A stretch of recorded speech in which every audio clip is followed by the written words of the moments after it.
اللہ کسی کو دکھتا نہیں، اللہ سے ہوتا کسی کو دکھتا نہیں، اللہ کے فرشتے کسی کو دکھتے نہیں، اللہ کا خزانہ کسی کو دکھتا نہیں. تو نبی بتاتا تھا کہ اے لوگوں، یہ جو جھاڑ سے تم کو پھل مل رہا ہے، جو پھل آ رہا یہ جھاڑ سے نہیں آ رہا، اللہ کے دینے سے آ رہا. کیسے آ رہا؟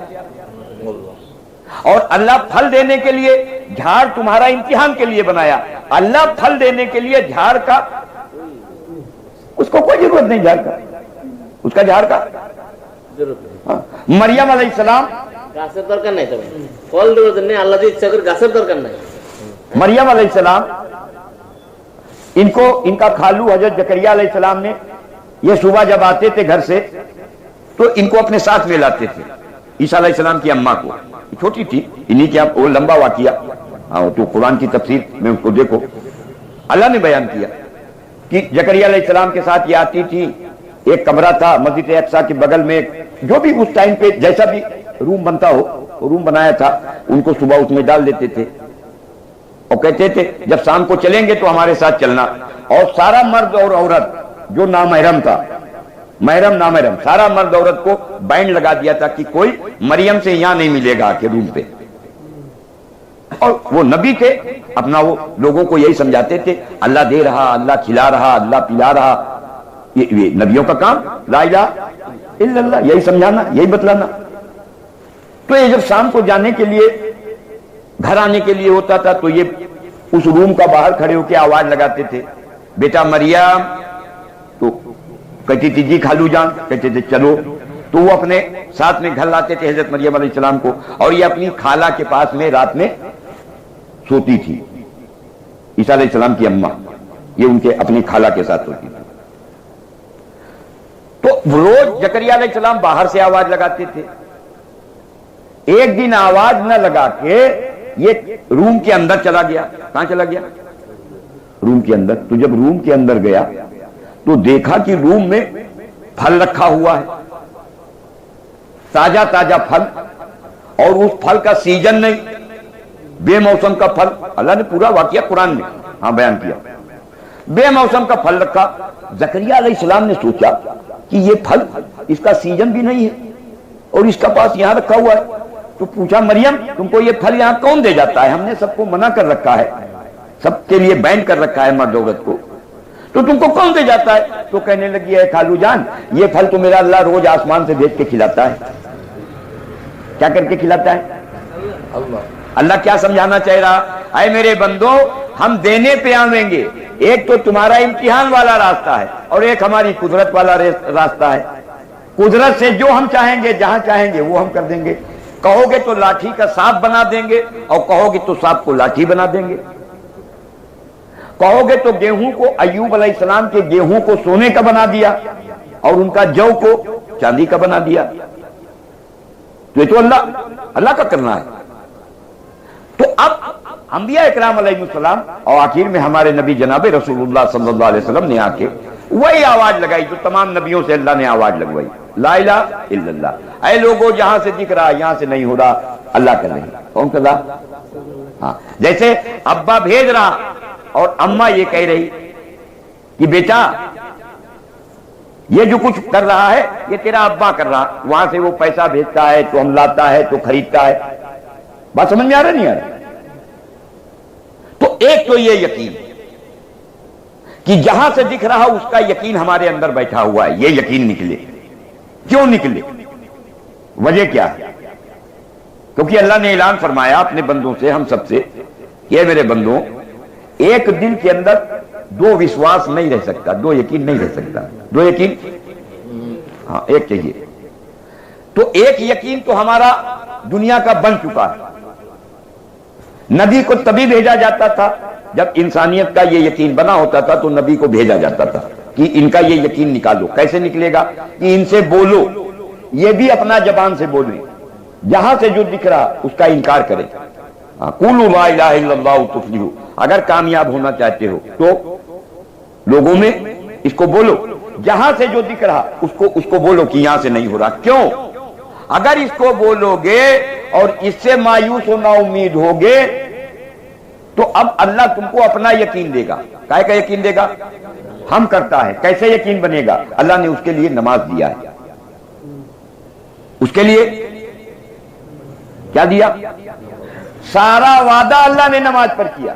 پوری دنیا کا انسان آج کیوں صبح سے لے کے شام تک کے کہاں بھاگ کے جاتا ہے؟ کیونکہ اس کا آمدنی سے اس کا خرچہ پورا، چاہے وہ بے نمازی ہو اور چاہے نمازی ہو، دونوں کو وہی معاملہ، اس کا خرچہ پورا نہیں ہوتا۔ بیماریوں میں پریشان، اللہ کے نبی نے فرمایا جس کا مفہوم و خلاصہ، نماز بیماریوں کو رفع کرتی ہے۔ کیا کرتی ہے؟ کہ بیماری اور نماز دو چیز ایک جگہ پہ۔ ہمارا گھر میں کوئی چور بیٹھا ہے اگر، اور وہاں پولیس آ جاوے تو چور اور پولیس ایک کمرے میں بھاگ جائے گا، وہ کھڑکی سے بھاگے گا نہیں بھاگے گا؟ اس لیے اللہ کے نبی نے فرمایا کہ نماز بیماریوں کو رفع کرتا ہے، یہ آ جاوے گا بیماری چلا جاوے گا۔ روزی جو تمہارا جو ضرورت کا چیزیں ہے نا، اللہ کے نبی نے فرمایا جس کا مفہوم و خلاصہ، نماز روزی کو کھینچ لاتی ہے۔ کیا کرتی ہے؟ کہاں سے کھینچ لاتی ہے؟ آسمانوں کے اوپر سے کھینچ لاتی ہے، کیونکہ روزی کا خزانہ وہ آسمانوں کے اوپر ہے اور ساتوں آسمانوں کے اوپر ہے، عرش سے ملا ہوا ہے۔ فضائل صدقات کے اندر یہ اگر آپ لوگ دیکھو گے تو غالباً پیج نمبر 151 سے لے کے اور 181 یا 80 کے بیچ میں آپ کو یہ واقعہ ملے گا، یہ حدیث قدسی ملے گا، جس میں اللہ کے نبی صلی اللہ علیہ وسلم نے حضرت جبیر رضی اللہ عنہ سے بیان فرمایا کہ اے جبیر، اللہ نے، میں اللہ کا قاصد ہوں خاص طور سے تمہاری طرف، عام طور سے سارے لوگوں کے لیے۔ یہ پورا حدیث قدسی بیان فرمایا کہ اللہ جل جلالہ من والہ نے جب عرش پر جلوہ فرمایا تو اپنے بندوں پر کرم کی نگاہ ڈالی اور پھر فرمایا اے میرے بندو، اپنے آپ کو ایسی مشقتوں میں، ایسی محنتوں میں نہ ڈالو جس کا ذمہ میں نے لے رکھا ہے، تم اپنی روزیاں مجھ سے مانگو۔ روزی کا خزانہ ساتوں آسمان کے اوپر عرش سے ملا ہوا ہے، اس کا دروازہ نہ رات میں بند ہوتا ہے نہ دن میں بند ہوتا ہے، ہم ہر شخص پر اس کا روزی اتارتا رہتا ہے، اس کا یقین کے بقدر، اس کا نیت کے بقدر اور اس کا عطا کے بقدر۔ یہ کون کہہ رہا؟ اللہ کہہ رہا۔ تو ہم اس دنیا کی تنگی سے نکل جاویں اور اللہ سے ہونے کا یقین آ جاوے، اس کے لیے اللہ نے نماز دیا۔ کیا دیا؟ نماز جیسا جو نماز سے ہو سکتا ہے، پوری دنیا کا انسان مل کے اس کو نہیں کر سکتا جو نماز سے ہو سکتا۔ حضرت زید بن حارثہ رضی اللہ تعالی عنہ، حیات الصحابہ کے تیسرے جلد میں یہ روایت ہے، ایک لٹیرے نے ان کو پکڑ لیا اور ان کو مارنے کا ارادہ کیا، اور اپنا اس وقت کا جو بھی اسلحہ ہو، تلوار یا چاقو جو بھی ہو، اس نے کہا میں تم کو ماروں گا۔ تو زید بن حارثہ رضی اللہ عنہ نے کہا مار کے کیا کرو گے؟ تم کو مال چاہیے، سامان چاہیے، لے لو۔ کیا چاہیے؟ مال چاہیے اور سامان چاہیے، لے لو۔ فضائل اعمال میں کلی کا واقعہ لکھا ہے، یہی واقعہ سیم۔ تو ہم حیات الصحابہ والا روایت آپ کو بتلا رہا، زید بن حارثہ والا۔ تو انہوں نے کہا لے لو، تو اس نے کہا نہیں، پہلے تم کو مارے گا، پھر ہم مال اور سامان تمہارا لے گا۔ مارے گا اس لیے کہ تم مارے گا نہیں تو ہمارا حلیہ لوگوں کو بتائے گا، ہمارا حلیہ بتائے گا کہ ایسا آدمی ہے، اس کا چہرہ ایسا ہے، اس کا داڑھی ایسا ہے، تو لوگ ہم کو پکڑ لے گا، پھر تو تم کو مار دے گا، تو کوئی بتانے والا نہیں رہے گا۔ تو انہوں نے کہا ٹھیک ہے، اگر تم مجھ کو مارنا چاہتے ہو تو مار دو، لیکن مارنے سے پہلے ہم کو اجازت دے دو 2 رکعت نماز، ہم 2 رکعت نماز۔ تو اس نے کیا کہا؟ ہنسا، کہنے ہاں ہاں ہاں۔ تو انہوں نے دیکھا اور لوگ بھی مرے پڑے ہوئے تھے، کہنے لگے ہاں انہوں نے بھی یہی کیا تھا، تو بھی کر لے، انہوں نے بھی یہی کیا تھا، تو بھی کر لے۔ وہ کون تھے؟ وہ منافق تھے۔ کون تھے؟ مسلمان کی نماز پہ اور اللہ اپنا فیصلہ نہ اتارے، ہو ہی نہیں سکتا۔ انہوں نے 2 رکعت کا نماز کا عمل شروع کیا، نماز کو مکمل کیا، ہاتھ اٹھایا، ان کے ہاتھ کے اٹھانے کے اوپر، ان کا دعا کے مانگنے اوپر چہرہ پھیر نہیں پایا، چوتھے آسمان کا فرشتہ آ گیا۔ کون آ گیا؟ دوسرا روایت وہی ہے تو صحابہ میں ہے کہ 7ویں آسمان کا فرشتہ آ گیا، اور ہم جو روایت بتا رہا اس میں ہے کون سے آسمان کا؟ چوتھا آسمان کا۔ اور وہ جب آیا تو ان کو زید بن حارثہ رضی اللہ عنہ کو اپنا نیزہ پکڑایا کہ لو اس کو مارو، تو صحابہ وہ تو سب کو معاف کرنے والے کہ کسی طرح اللہ کو پہچان جاوے اور کسی طرح اللہ کا کہنا ماننے والا بن جاوے، بس جنت چلا جاوے، ان کا تو یہ تمنا تھا، چاہے ان کا گھر چلا جاوے، چاہے ان کا جائیداد چلا جاوے، لوگ جنت جانے والا بن جاوے، ان کا یہ حسرت و تمنا۔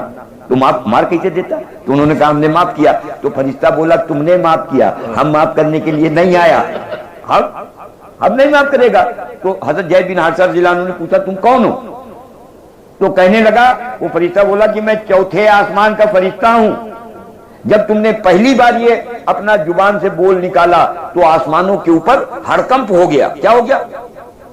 ہاں سارا گونج گیا۔ اور دوبارہ جب تم نے کہا تو ہم نے اللہ سے اجازت مانگا، اے اللہ ہم آپ کا اس بندے کا مدد کرنا چاہتا ہے، تو اللہ نے اجازت دے دیا ہم کو۔ اور جب تیسری بار تم نے یہ الفاظ نکالا تو میں زمین پہ اتر چکا تھا۔ کتنی دیر میں؟ کتنی دیر لگا؟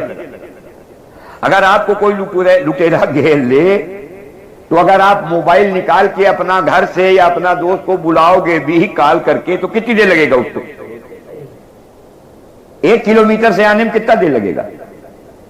اور وہ چوتھے آسمان سے کتنی دیر میں آیا؟ کائے پہ آیا؟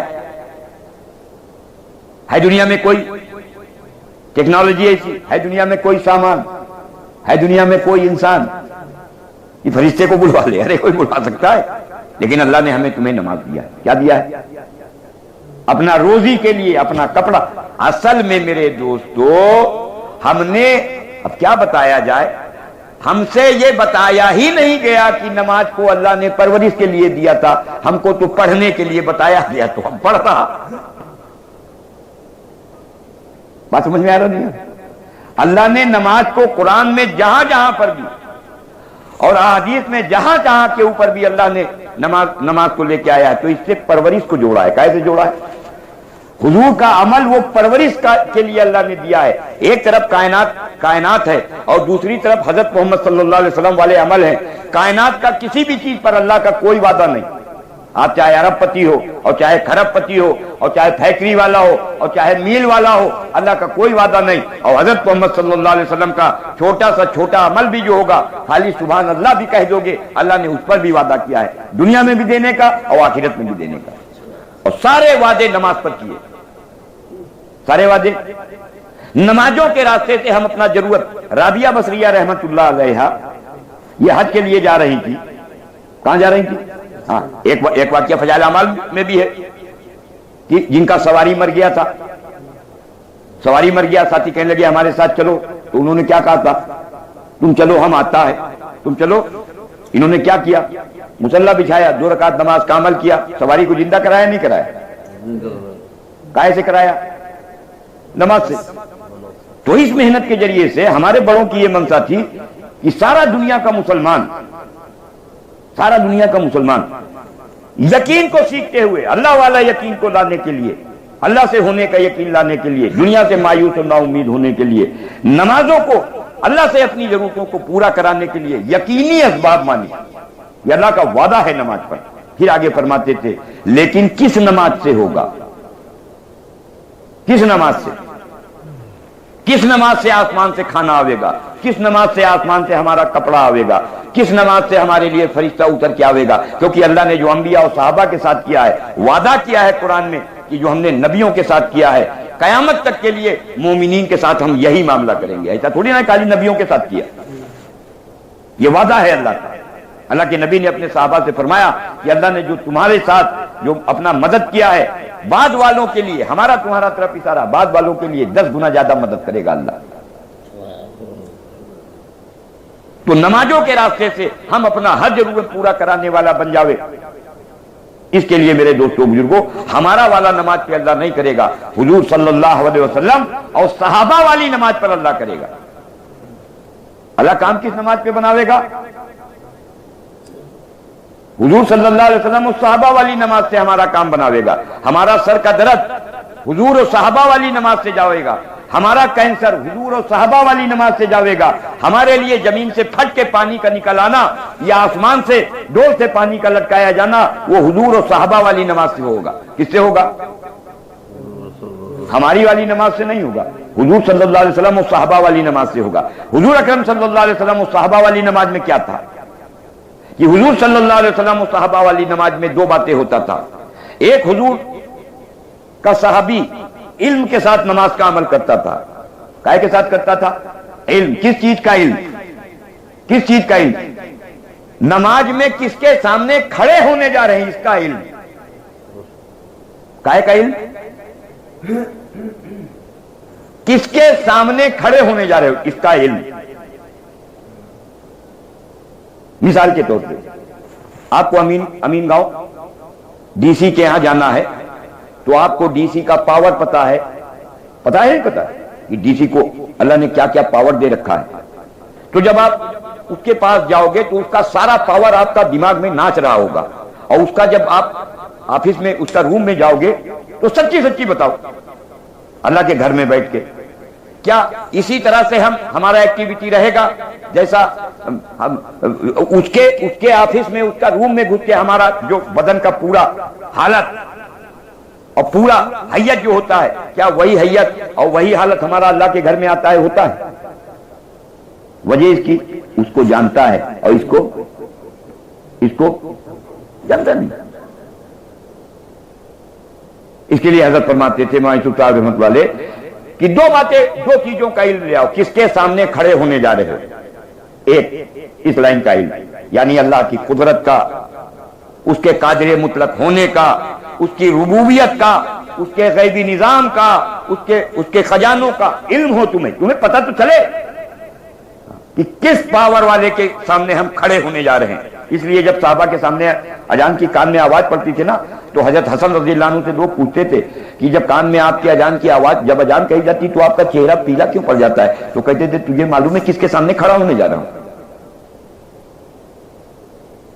تو یہ کب ہوگا؟ جب علم آئے گا, ایمانیات کا علم. اور فرمایا دوسرا اتنا سا علم لے لو کہ نیت باندھنے سے لے کے تکبیر تحریمہ سے لے کے اور سلام کے پھیرنے تک جو قرآن, جو سورہ فاتحہ, جو تسبیح اور جو التحیات اور جو ثنا اور جو درود شریف اور جو دعائے مسورہ تم اپنی زبان سے کہہ رہے ہو, تمہیں معلوم ہو کہ تم کیا کہہ رہے ہو. تمہیں معلوم ہو کیا کہہ رہے ہو. تمہیں پتا تو ہو کہہ کیا رہے ہو. کیوں؟ تم اللہ سے کہہ رہے ہو. اللہ کا نبی یہ فرما رہا جس کا مفہوم و خلاصہ نماز کے لیے آسمانوں کے دروازے کھول دیے جاتے ہیں. اللہ کے اور نمازی کے درمیان میں کوئی پردہ نہیں رہتا. تو ہمارا مالک ہم اس کا سامنے کھڑا اور ہم اس سے بات کر رہا اور ہم اپنا زبان سے جو کہہ رہا وہ ہم کو پتہ ہی نہیں ہے مجھ سے کیا کہہ رہا. اچھا بتاؤ ضرورت ہے اس کا یا نہیں؟ ارے ہے ضرورت. اور فرمایا دوسری چیز یہ لے آؤ کہ اللہ کے دھیان کے ساتھ نماز کا عمل کرو. کیا کرو؟ اعلیٰ درجہ یہ ہے کہ تم اللہ کو دیکھ رہے ہو. آخری درجہ یہ ہے اللہ تمہیں دیکھ رہے ہیں, اس کا خیال ہو. اللہ تمہیں دیکھ رہا ہو, اس کا خیال ہو. ہم معلوم نہ ہو. تمہیں تو شیطان نے دھوکے میں ڈالا کہ ہم کو تم کو سمجھائے. ارے ہم کو معلوم ہے اللہ دیکھ رہا ہے. تو یہاں معلوم ہونے سے نہیں گاڑی چلا گا.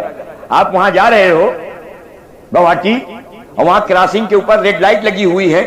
لگی ہے نہیں لگی؟ اور وہیں ریڈ لائٹ کے پاس سی ٹی وی کیمرے لگے ہوئے لگے. تو آپ ہیلمٹ لگا کے اگر ٹو ویلر سے جا رہے ہو ہیلمٹ لگا کے جاؤ گے نہیں جاؤ گے؟ اور فور ویلر سے جا رہے ہو سیٹ بیلٹ لگا کے جاؤ گے نہیں جاؤ گے؟ جاؤ گے نہیں جاؤ گے؟ اور اگر یہ کہو تو وہ تم کو کیمرے کا خیال ہے, تم کو معلوم ہے کہ اگر ہم بغیر ہیلمٹ کے نکل گیا کیمرے سے بھی فوٹو کھینچ جاوے گا, ہمارا چالان ہو جاوے گا, ہمارا موبائل پہ میسج آ جاوے گا. تو وہاں معلومات کے ساتھ جاتا ہے یا خیال کے ساتھ جاتا ہے؟ بولو تو خیر اللہ کرے بس یہ جو محنت اللہ نے ہمیں تمہیں دی ہے یہ نبیوں والی، اس محنت کو کر کے یہ دو چیزیں اپنے اندر لے آؤں۔ کیا چیزیں؟ کس کے سامنے نماز میں کھڑے ہونے جا رہے ہیں، اس سے کیا کہہ رہے ہیں، اور اس کا دھیان، اس کا دھیان۔ اب دھیان ہماری زندگیوں کے اندر آ جاوے، اس کے لیے ہمیں اس کا خود چرچا کرنا پڑے گا۔ لا الہ الا اللہ کا کیا کرنا پڑے گا؟ چرچا کرنا پڑے گا۔ جس کا چرچا کرتا ہے اسی کا خیال آتا ہے۔ اگر آپ دکان پہ کسٹمر چھوڑ کے آیا ہے اور کسی چیز کا ریٹ آپ اس کو بتلا کے آیا ہے تو اس کا چرچا کر کے آیا، نیت باندھے گا تو کیا ہوگا؟ دھیان دکان پر آٹومیٹک ہو جائے گا۔ اس لیے اللہ کے راستے میں میرے دوستوں بزرگوں نکالا جا رہا ہے کہ یہ ایمان، یہ یقین نمازوں سے کام ہوتا ہے، یہ ہماری زندگی میں بن جاوے۔ نماز سے کام ہوگا کہ جس کی نماز علم اور دھیان والی ہوگی، وہ علم اور دھیان یہاں دنیا کی جہاں کے اوپر بگڑا ہے وہاں پہ ٹھیک نہیں ہو سکتا۔ اس کے لیے اللہ کے راستے میں نکالا جاتا ہے۔ کائے کے لیے نکالا جاتا ہے؟ کائے کے لیے نکالا جاتا ہے کہ نکل کے اپنا یقین اور اپنی نماز صحیح کر دو۔ کیا کر دو؟